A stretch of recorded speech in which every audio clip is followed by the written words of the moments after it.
بسم اللہ الرحمن الرحیم۔ ماہ مقدس رمضان کی آمد ہے۔ تمام عالم اسلام میں خوشی کے جذبات اور کیفیات ہیں۔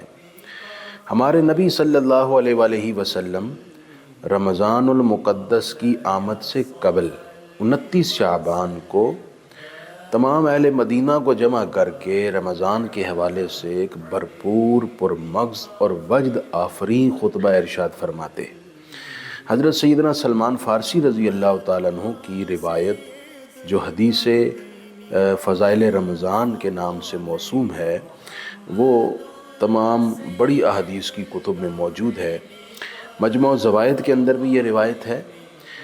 نبی اکرم صلی اللہ علیہ وآلہ وسلم نے اس خطبہ، اس خطاب کے اندر رمضان کے فضائل کو بیان فرمایا اور اپنے سامعین کو، اہل مدینہ، اپنی امت کو رمضان کے حوالے سے برانگیختہ کیا، موٹیویٹ کیا، تاکہ وہ رمضان کی برکات سے بھرپور استفادہ کر سکے۔ آپ صلی اللہ علیہ وسلم نے جو اس خطبے میں ارشاد فرمایا، میں اس کو مختصراً خلاصہ کر کے بیان کر رہا ہوں۔ آپ نے ارشاد فرمایا کہ لوگو قد اظلکم شہر عظیم، تم پر ایک عظیم مہینہ سایہ فگن ہونے والا ہے۔ شہر مبارک، بڑی ہی برکت والا مہینہ ہے۔ ایسا مہینہ ہے جس میں ایک رات ایسی ہے جو 1000 مہینوں سے بہتر ہے، یعنی اس رات کی عبادت کا اجر 1000 مہینے پر مشتمل عبادت کے اجر سے بھی زیادہ اجر رکھتا ہے۔ پھر آپ صلی اللہ علیہ وسلم نے فرمایا کہ رمضان وہ مہینہ ہے جس میں اگر نفلی نیکی کی جائے تو فرض کے برابر اجر ہے، فرض نیکی کی جائے تو اس کا اجر 70 فرائض کے برابر ہے۔ آپ صلی اللہ علیہ وسلم نے امت کو یہ بھی بتایا کہ یہ صبر کا مہینہ ہے۔ صبر کا ثواب جنت ہے، یعنی صبر کا براہ راست اجر اور براہ راست جزا اللہ تعالیٰ جنت عطا فرماتا ہے۔ صبر کے اندر اللہ رب العزت نے ہزاروں خرابیوں اور قباحتوں سے پناہ رکھی ہوئی ہے۔ صبر کا تعلق روزے کے ساتھ ہے۔ روزہ صبر کے حوالے سے پریکٹس کرواتا ہے، روزہ ایک تربیت دیتا ہے، عملی طور پر بندے کو صبر سے آشنا کرتا ہے اور صبر کو بندے کی عادت اور طبیعت میں داخل کرتا ہے۔ آپ غور کیجئے، آپ صبح سحر کے ٹائم کھانا کھاتے ہیں اور افطار تک بھرپور بھوک ہونے کے باوجود نہ آپ کھاتے ہیں نہ پیتے ہیں، اگرچہ کھانے پینے کی اشیاء آپ کی ایکسیس میں ہی کیوں نہ ہو، پھر بھی آپ آگے بڑھ کر کھانے پینے کی اشیاء نہیں اٹھاتے۔ کیوں؟ اس لیے کہ آپ کے رب نے آپ کو روکا ہے، آپ صبر کرتے ہیں۔ اب روزہ آپ کو صبر کی پریکٹس دے رہا ہے۔ یوں ہی جیسا کہ حدیث میں تلقین بھی ہے کہ جب آپ سے کوئی جھگڑنا چاہے یا آپ کو برا بھلا کہے تو آپ اسے کہیں انی صائم، بندہ خدا میں روزے دار ہوں، میں آپ کو پلٹ کر کوئی جواب نہیں دوں گا، آپ صبر اور تحمل کر لیں۔ روزے کی حالت میں آپ کو غصہ بھی آئے تو آپ ایک لمحہ کے لیے سوچتے ہیں یار میں روزے سے ہوں، آپ اپنے آپ کو روکنے کی کوشش کرتے ہیں۔ روزے کے درمیان آپ کا کسی برائی کی طرف دل کچھ لمحے کے لیے مائل ہو تو آپ رک جاتے ہیں، آپ سوچتے ہیں میں روزے سے ہوں۔ تو روزہ آپ کو پریکٹس کروا رہا ہے صبر کی۔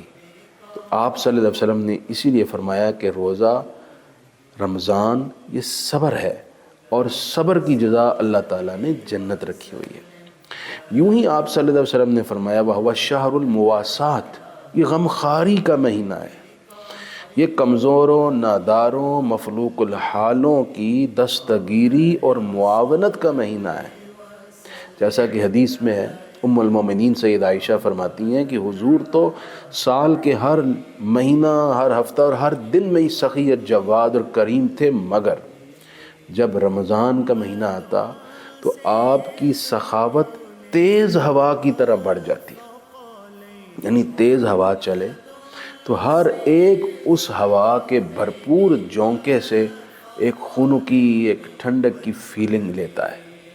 یوں ہی آپ صلی اللہ علیہ وسلم رمضان کے مہینے میں اتنی بھرپور سخاوت کرتے کہ ہر خاص و عام، ہر کس و ناکس آپ کی سخاوت اور آپ کے جود سے فیض یاب ہوتا تھا۔ تو آپ نے فرمایا یہ غمخواری کا مہینہ ہے، حضور کا معمول بھی یہی تھا، امت کو تلقین بھی یہی فرمائی، لہٰذا ہمیں روزہ رکھ کر اگر کیپیسٹی ہے تو آپ اپنے بہن بھائیوں، اعزاء اقربا، رشتہ داران، ملنے والے، آپ کے ساتھ کام کرنے والے اور سوسائٹی کے کمزور افراد کی جس حد تک ممکن ہے مدد کیجیے۔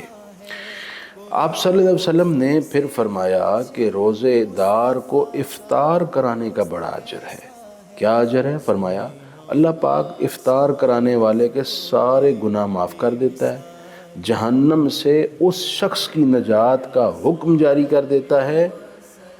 صحابہ اکرام نے عرض کی آقا ہر ایک تو روزے دار کو افطار کرانے کی استطاعت نہیں رکھتا، یہ اجر تو امراء اور اغنیاء لے جائیں گے، غرباء تو اس سے محروم رہ جائیں گے۔ تو حضور نے ارشاد فرمایا کہ نہیں نہیں میرے صحابہ، ایسا نہیں ہے، اگر کوئی کسی روزے دار کو ایک گھونٹ پانی پلا دے، ایک لسی کا سپ دے دے، یا وہ ایک کھجور ہی کھلا دے، تب بھی اللہ یہ کچھ کرنے والے کو وہی اجر عطا فرمائے گا جو کسی روزے دار کو پیٹ بھر کھلانے کا اجر ہے۔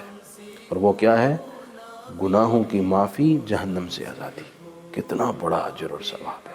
اور آقا کریم علیہ السلام نے فرمایا جس نے کسی روزے دار کو پیٹ بھر کر پانی پلا دیا، اللہ اس سے کل قیامت میرے حوض کوثر کا جام پلائے گا۔ اس حدیث سے معلوم یہ ہوا کہ روزے کا کنیکشن ہے کچھ اعمال کے ساتھ۔ اگر ہم وہ چیزیں روزے کے ساتھ کنیکٹ رکھیں تو رمضان ہمیں کھل کر اپنے اسرار و رموز اور برکات کا ایک نیا جہان، ایک گلدستہ ادا کرتا ہے۔ ہماری پرابلم کیا ہے؟ بیشتر لوگ ایسے ہیں جو روزہ نہیں رکھتے۔ رمضان کی تیاری کیجئے، سب سے پہلے اپنا مائنڈ بنائیں روزہ رکھنے کا۔ یاد رکھیں حضور علیہ السلام نے ارشاد فرمایا جس نے استطاعت ہوتے ہوئے بھی روزہ نہ رکھا تو ساری زندگی روزے رکھ لے، رمضان کے چھوڑے ہوئے ایک روزے کے برابر نہیں ہو سکتا۔ کتنی بڑی محرومی ہے رمضان کا روزہ نہ رکھنا۔ اور آج کل تو اچھے خاصے صحت یاب اور ہر طرح کی آسائش ہونے کے باوجود لوگ روزہ نہیں رکھتے۔ بھائی کیوں؟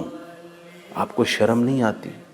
آپ اپنے آپ سے سوال کیجئے کہ میں اس رب کی نعمتیں کھا کر، اس کی طرف سے عزتیں پا کر، سب کچھ ہوتے ہوئے روزہ نہیں رکھ رہا، میں اس کو کیا منہ دکھاؤں گا؟ سب روزے سے ہیں اور میں بغیر روزے کے ہوں۔ اپنے آپ سے آپ سوال پوچھیے، آپ کا ضمیر آپ کو ملامت کرے گا۔ روزہ رکھنے کا تعلق میں سمجھتا ہوں صحت مند ہونے یا سہولیات ہونے سے نہیں ہے، اس کا تعلق دل کے جذبے اور اخلاص کے ساتھ ہے۔ بعض آپ کمزور لوگ دیکھیں گے جو بیمار ہیں پھر بھی کہتے ہیں ہم نے روزہ رکھنا ہے۔ ڈاکٹرز اصرار کرتے ہیں آپ مت رکھیے، وہ کہتے ہیں ہم نے رکھنا ہے۔ کیوں؟ اس لیے کہ ان کا جذبہ ہے، ان کے دل میں روزے سے محبت ہے، وہ روزہ چھوڑنا نہیں چاہتے، اس لیے وہ ہر صورت میں روزہ رکھنے کی کوشش کرتے ہیں۔ اور دوسری طرف بعض ایسے بھی مزدور ہیں جو سارا دن بڑا کٹھن کام کرتے ہیں، پسینے میں شرابور رہتے ہیں، جسم درد سے انہیں تکلیف دیتا ہے، لیکن وہ پھر بھی روزہ رکھتے ہیں کیونکہ انہیں روزے سے محبت ہے۔ روزہ رکھیے۔ دوسری بات یہ، روزہ رکھ کر نمازیں ضرور پڑھیے، ورنہ آپ کا روزہ تو ہو جائے گا مگر وہ روزہ بیمار روزہ ہوگا، وہ روزہ یوں سمجھ لیجئے کہ تنے بے جان ہوگا، اس کے اندر روح نہیں ہوگی۔ روزے کو قرآن سے کنیکٹ کیجئے۔ آپ صلی اللہ علیہ وسلم رمضان میں قرآن کا 2 مرتبہ دور فرماتے تھے، اور روزے کو آپ صبر کے ساتھ جوڑیے، غم خواری اور مستحقین کی مدد کے ساتھ جوڑیے، تب یہ روزہ آپ کے سامنے برکات کھول دے گا۔ اور یہ بھی یاد رکھیے رمضان کے روزوں میں ایک خاص کام جو ہر ایک کے لیے امپورٹنٹ ہے کہ یہ کرے، وہ یہ ہے کہ اللہ کے رسول علیہ الصلوۃ والسلام نے ارشاد فرمایا کہ من لم یدع قول الزور والعمل به فلیس للہ حاجۃ فی ان یدع طعامہ وشرابہ او کما قال علیہ السلام۔ اللہ کے رسول نے فرمایا کہ جس شخص نے روزہ رکھا لیکن جھوٹ نہ چھوڑا، برے کام نہ چھوڑے، تو اللہ کو اس شخص کے روزے کی اور بھوک پیاس کی کوئی پرواہ نہیں۔ یعنی اللہ ایسے شخص کا روزہ پسند ہی نہیں کرتا جو روزہ رکھ کر روزے کے حق ادا نہیں کرتا۔ روزہ رکھیے مگر ان سارے اعمال کے ساتھ اپنے روزے اور رمضان کو کنیکٹ کیجئے۔ آپ ایسا کریں، میں دعوے سے کہتا ہوں روزے کی وہ برکات آپ کے سامنے کھلیں گی جو بیان نہیں کی جا سکتی۔